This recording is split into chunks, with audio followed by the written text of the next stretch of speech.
Hello दोस्तों, मेरे सारे वीडियोस सच्ची कहानियों पर ही बेस्ड है और अगर कोई ऐसी कहानी होगी भी जो कि झूठी हो सकती है तो मैं खुद ही आपको उसके बारे में बता दूंगा कि वह कहानी झूठी हो सकती है। मेरे पिछले वीडियोस जिसमें कि मैंने यूएस के एक सर्च एंड रेस्क्यू ऑफिसर की कहानियां सुनाई थी, यह वीडियो उसी का अगला पार्ट है। अगर आपने पहले वाले वीडियोस नहीं सुने हैं तो आप उन्हें भी जरूर सुने। उन वीडियोस का लिंक आप डिस्क्रिप्शन और कमेंट्स में देख सकते हैं। यह वीडियो अगर आप हेडफोन लगाकर सुनेंगे तो आपको ज्यादा मजा आएगा। आगे की कहानी ऑफिसर की जुबान से। एक बार एक ट्रेनिंग के दौरान हम एक फायर फाइटर के साथ काम कर रहे थे कि ट्रेनिंग के बीच में ही हमें एक बच्चे को बचाने की कॉल आती है। वह बच्चा एक बहुत ही बड़े और ऊंचे पेड़ के ऊपर था और उसको वहां से उतारना था।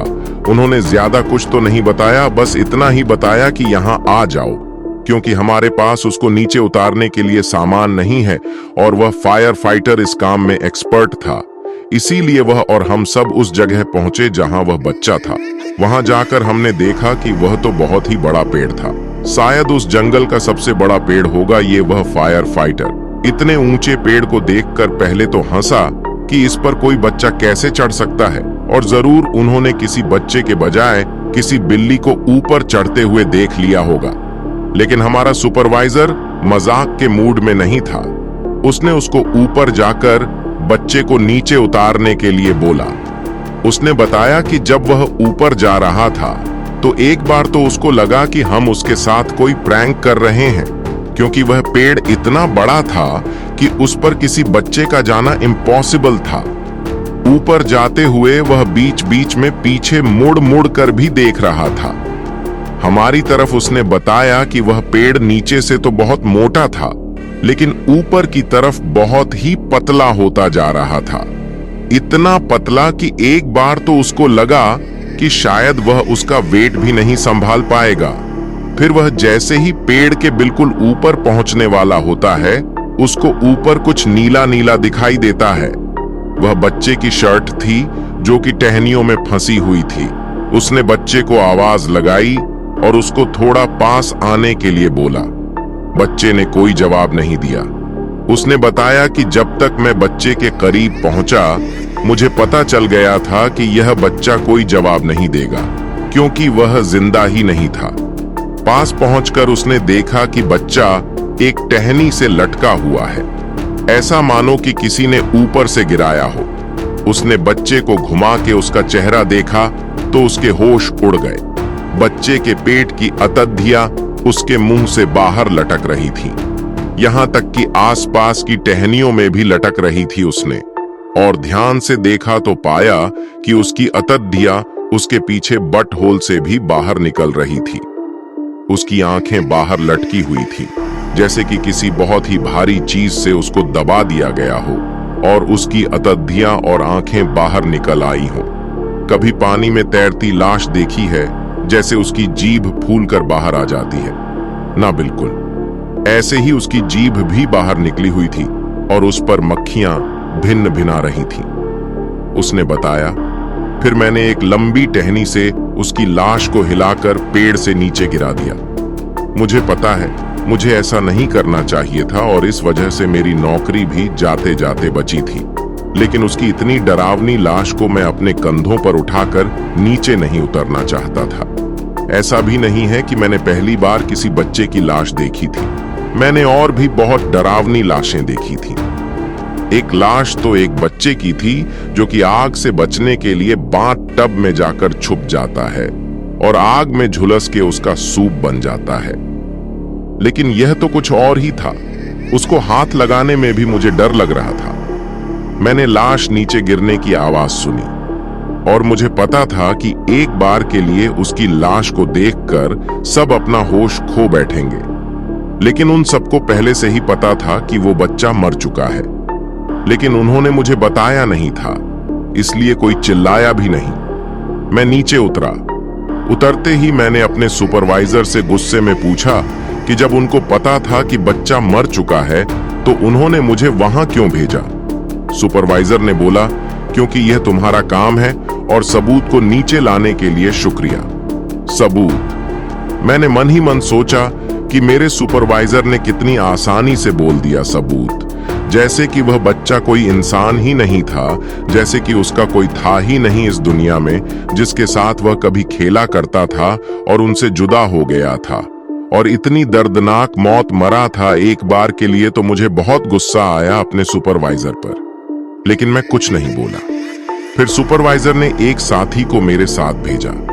मुझे बाहर छोड़ने जाने के लिए बाहर जाते हुए मैंने उससे पूछा कि जब मैंने ही उसकी लाश को नीचे उतारा था तो मुझे उसकी लाश को बाहर क्यों नहीं लाने दिया। उसने बताया कि क्योंकि यह एक ओपन केस है, इसीलिए इस पर बात नहीं करी जा सकती। मैंने उससे पूछा कि तुम्हें क्या लगता है बच्चा कैसे मरा होगा। उसने कुछ देर के लिए सोचा, फिर बोला कि ऐसा लग रहा था कि बच्चे को हजारों किलो वेट के नीचे दबा दिया गया हो, लेकिन ऐसा हो नहीं सकता था क्योंकि बच्चे के ऊपरी शरीर पर किसी भी चोट का कोई निशान नहीं था। ऐसा लग रहा था मानो किसी बहुत बड़े वैक्यूम में बच्चे को डाल दिया होगा और उसके अंदर की सारी चीजें अपने आप बाहर खींच गई हो, लेकिन फिर भी कोई चोट का निशान क्यों नहीं। एक बार एक पुराने साथी के साथ गप्पे मार रहा था। बातों बातों में मैंने उसे सीढ़ियों के बारे में पूछ लिया। मेरे पूछते ही जैसे उसके चेहरे पर चमक आ गई, मानो वो मेरे पूछने का ही इंतजार कर रहा था। उसने बोला कि उसको लगता है कि हमें इनके बारे में ज्यादा बात करनी चाहिए, जिससे कि आम पब्लिक को भी इनके बारे में पता लग सके, क्योंकि हमारे ऑफिसर्स ऐसी खबरों को बिल्कुल ही दबा देते हैं। मैंने पूछा, तुम किस बारे में बात कर रहे हो? वो झुंझला हुए बोला, किस बारे में तुम्हें नहीं पता? किस बारे में? सीढ़ियों के बारे में, खोए हुए बच्चों के बारे में जो अपनी जगह से सैकड़ों किलोमीटर दूर मिलते हैं, उनके बारे में मीडिया को भी पता चलना चाहिए। ऐसा भी नहीं है कि हमें रोज ही ऐसे केसेस मिलते हैं, लेकिन फिर भी हमारा जितना इनसे सामना होता है वह काफी है, यह शक पैदा करने के लिए कि इन जंगलों में कुछ बहुत ही बड़ी गड़बड़ है जिसकी अच्छे से छानबीन होनी चाहिए, खासकर सीढ़ियों की। वह मुझसे पूछता है, सीढ़ियां तो तुमने भी बहुत देखी होंगी, लेकिन क्या तुमने कभी उल्टी सीढ़ियां देखी? मैंने कहा, उल्टी नहीं तो कभी नहीं। क्या यार, तुम्हें कितने साल हो गए सर्विस में और तुमने कभी उल्टी सीढ़ियां नहीं देखी? सच में मैंने कभी नहीं देखी, ना मुझे कभी किसी ने बताया। उल्टी सीढ़ियों के बारे में तुम्हारे मुंह से पहली बार सुन रहा हूं। इनके बारे में मुझे और बताओ, इनके बारे में। कैसी उल्टी सीढ़ी? अरे जैसी हमेशा मिलती है, नॉर्मल सीढ़ियां जंगलों में, मुझे पता है। तुम भी बहुत बार देख चुके होंगे वह सीढ़ियां। बस वो सीढ़ियां उल्टी होती हैं, मानो किसी ने उठाकर उल्टा करके रख दिया हो। लेकिन ऐसी उल्टी सीढ़ियां बहुत ही कम मिलती हैं।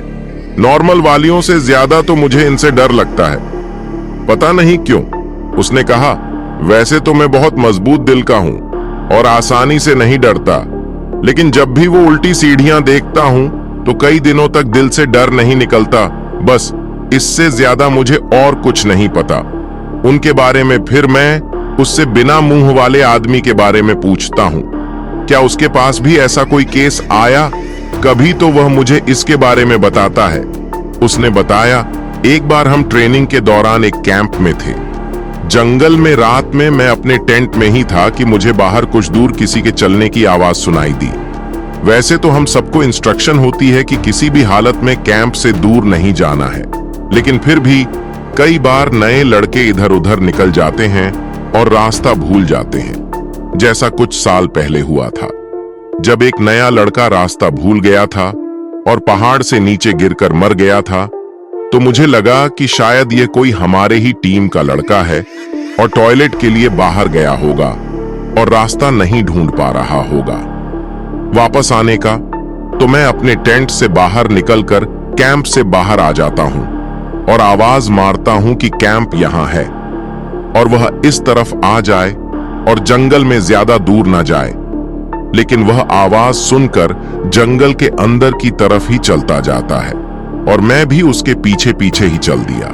मुझे पता है कि वह मेरी बहुत बड़ी बेवकूफी थी, लेकिन उस वक्त मैं आधी नींद में था और मैं नहीं चाहता था कि मेरी टीम का कोई नया लड़का जंगल में खो जाए, तो मैं उस चीज के पीछे करीब 1 किलोमीटर जंगल में चला जाता हूं और फिर वह एक नदी किनारे पहुंचकर रुक जाता है। मैं उसको ठीक से तो नहीं देख पा रहा था, लेकिन उसकी परछाई मुझे नदी के पानी में अच्छे से दिख रही थी। चांद की रोशनी में परछाई से तो वह नॉर्मल लग रहा था। उसने कमर पर एक बैग बांधा हुआ था और ऐसा लग रहा था कि वह मेरी तरफ ही देख रहा है। मैं उसको चिल्लाकर पूछता हूं कि क्या वह ठीक है, क्या उसे किसी हेल्प की जरूरत है। वह सिर हिलाता है जैसे उसको कुछ समझ ही ना आया हो।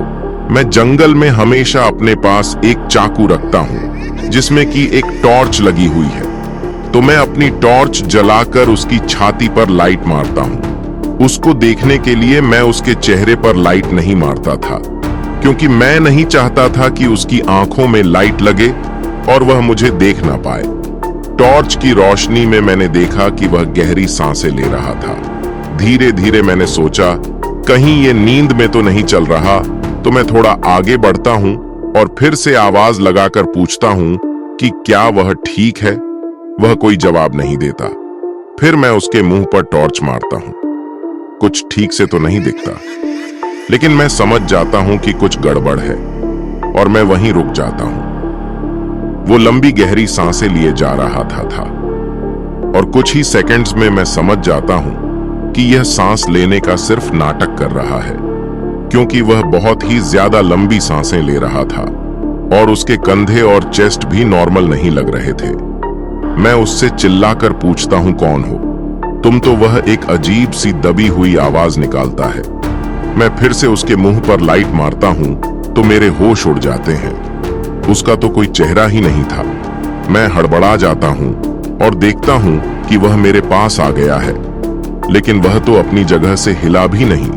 1 सेकंड पहले वो किनारे था और अगले ही सेकंड में वह मेरे से 5 फीट दूर खड़ा था। मैंने अपनी पलक तक नहीं झपकाई थी। मैं हड़बड़ाकर गिर गया और मैंने देखा कि उसके गले पर एक लाइन सी बनी है जो कि खुल रही है और वह अपना गला खोलकर हंस रहा था। उसके गले में कोई खून नहीं था, बस काला गहरा गड्ढा था।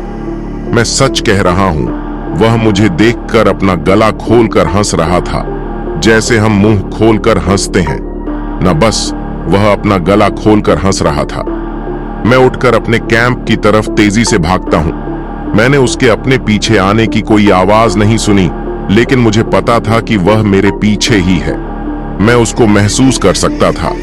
मैंने पीछे मुड़कर देखा भी, लेकिन कुछ नहीं दिखा। मैं अपने कैंप पहुंच गया। हमारी जलाई हुई आग कैंप में जल ही रही थी। वहां सबके बीच में पहुंचकर मैंने राहत की सांस ली। हालांकि सब अपने टेंट के अंदर ही थे, लेकिन फिर भी मुझे सुकून था कि मैं अपने दोस्तों के बीच पहुंच चुका हूं। मैं कुछ देर के लिए वहीं आग के पास ही रुका, लेकिन वह मुझे फिर दोबारा दिखाई नहीं दिया। कुछ देर के बाद मैं भी वापस अपने टेंट में चला गया।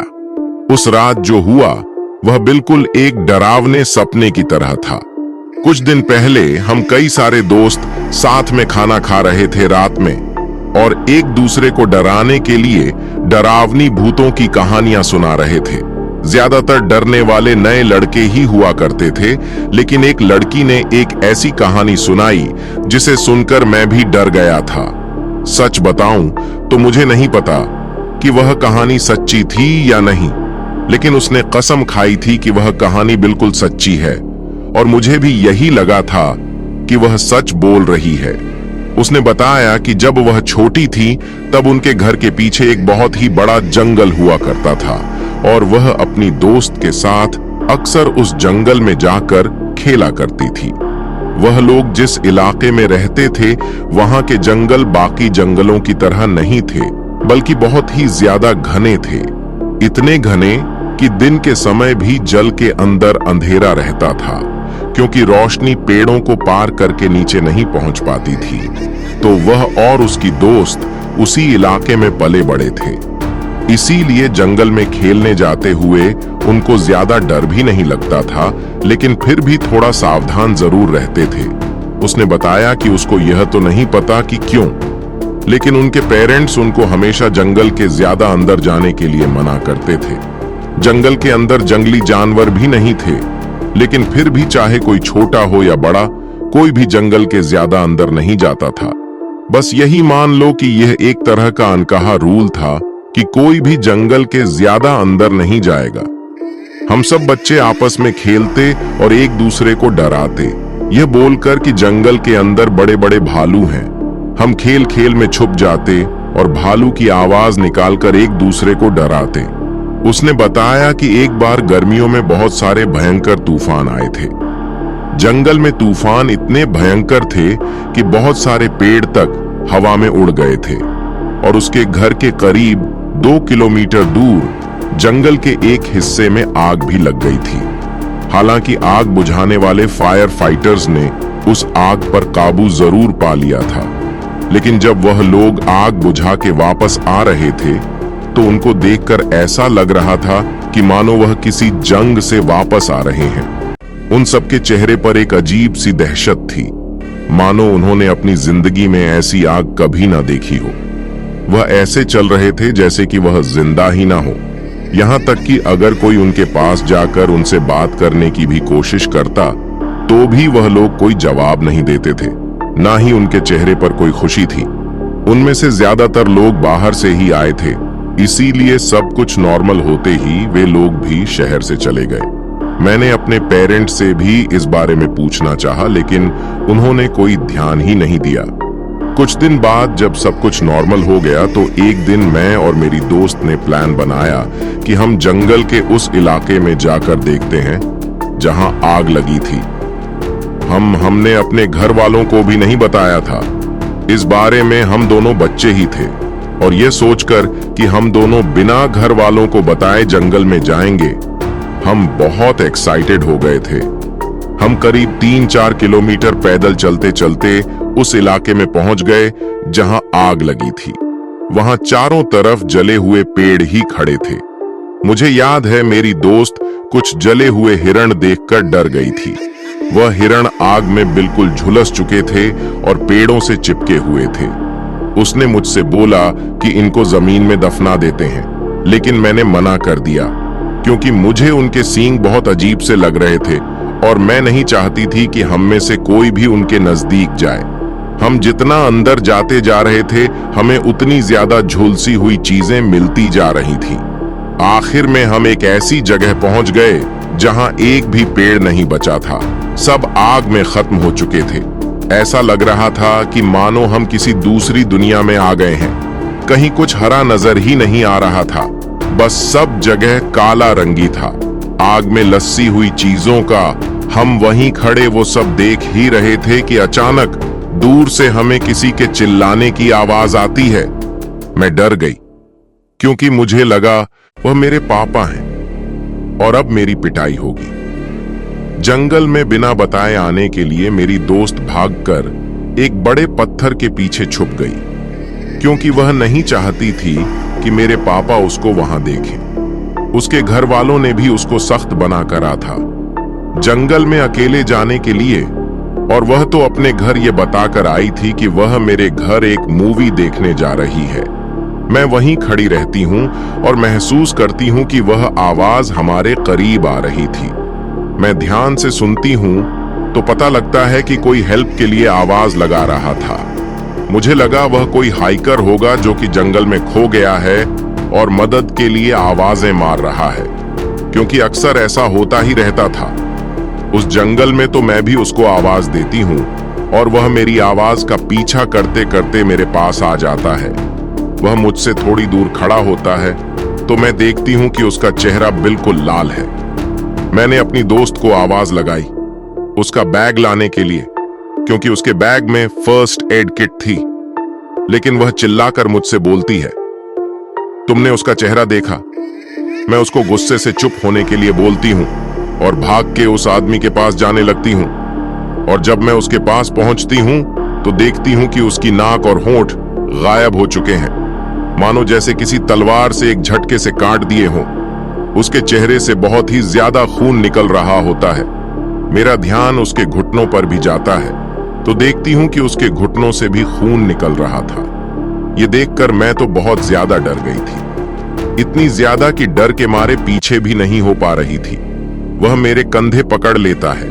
उसके हाथ लगाते ही ऐसा लगा कि मानो कोई बिजली का झटका लगा हो, और वह एकदम से पीछे हो जाता है और पता नहीं क्या बड़बड़ाने लगता है। मुझे ज्यादा कुछ तो समझ नहीं आ रहा था, बस इतना ही समझ आया कि वह यह पूछ रहा था कि वह वहां कितनी देर से यहां है।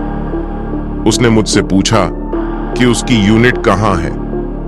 मैं डरते डरते जवाब देती हूं, मुझे नहीं पता।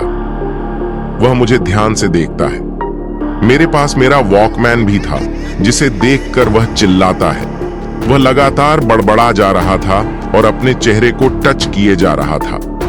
मैंने उसको ध्यान से देखा तो नोटिस किया कि उसने कुछ अजीब से ही कपड़े पहने हुए थे। उसने कोई अजीब सी जैकेट पहनी थी और उसकी पेंट फॉर्मल लग रही थी। उसकी जैकेट पर अजीब से बटन थे जिन पर की रेड बॉर्डर था। ऐसा लग रहा था कि वह 100 साल पुराना सोल है।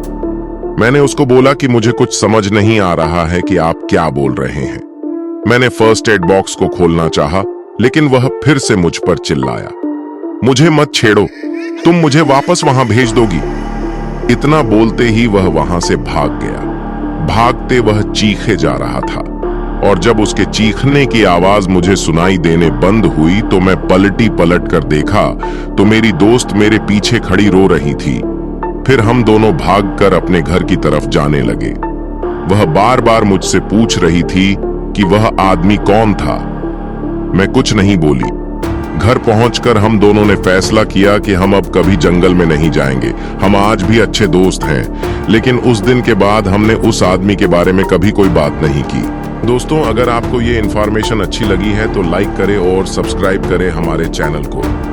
अगर आपके पास भी कोई ऐसी कहानी है जो आप लोगों तक पहुंचना चाहते हैं तो स्क्रीन पर दी गई मेल आईडी पर सेंड करें। फिर मिलेंगे अगली कहानी में।